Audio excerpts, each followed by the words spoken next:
Your nervous system is lying to you, and it does this every single time a conflict begins.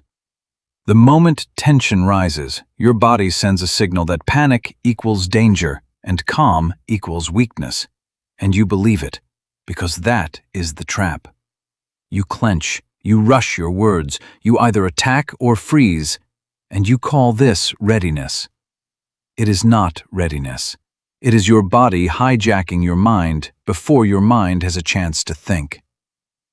This is the first mistake almost everyone makes in conflict, and almost no one notices they are making it. Here is the counterintuitive truth.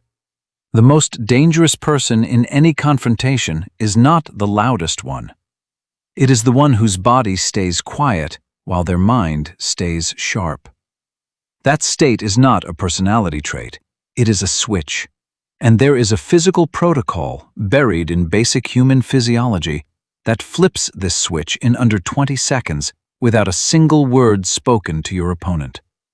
Before the words, before the tactics, before any psychological maneuver, your body has to be neutralized as a threat to yourself.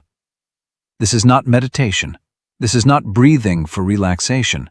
This is a mechanical override, and once you understand it, you will never walk into a confrontation unarmed again. Phase 1. The moment you feel the trigger, the tightening chest, the heat in your face, you do not speak.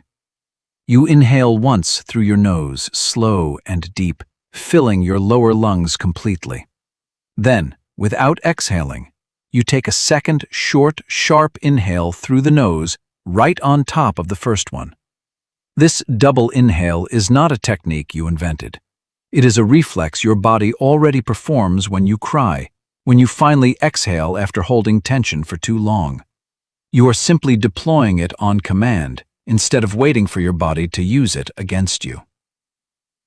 Phase 2.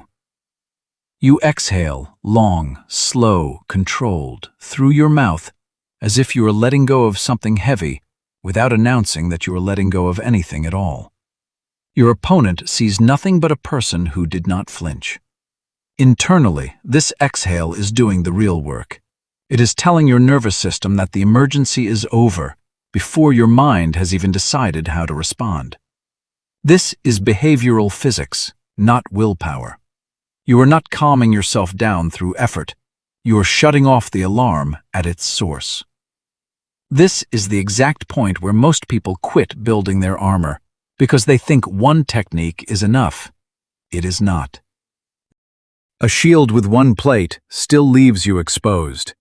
If you want the full protocol, the version equipped for real confrontations, not just controlled breathing exercises in a quiet room, this is where you stay. This is where you subscribe, because the next phase is the one that actually determines who walks away in control. Phase 3. Repeat this double inhale, single exhale pattern 2 more times, no more than 3 total cycles. By the 3rd cycle, your heart rate settles into something slower and steadier, and your voice, when you finally use it, comes out lower and steadier than it would have otherwise. This is the moment you speak, and only this moment, not before. Everyone who speaks before this moment is negotiating from panic. You will negotiate from control.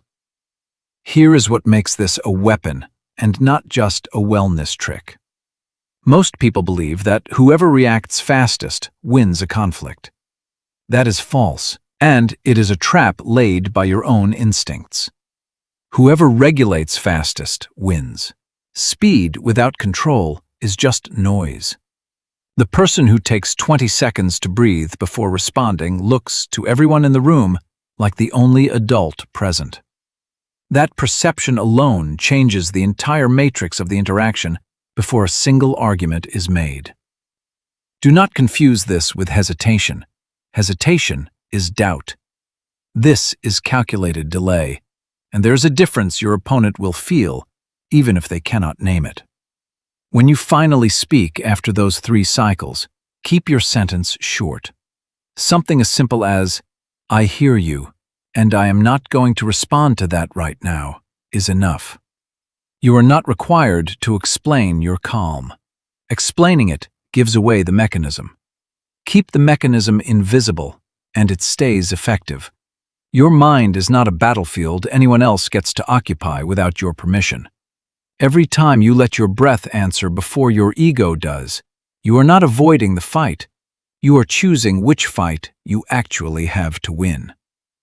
Keep this armor on, keep it quiet, and never let anyone pull strings attached to a body you have already learned to control.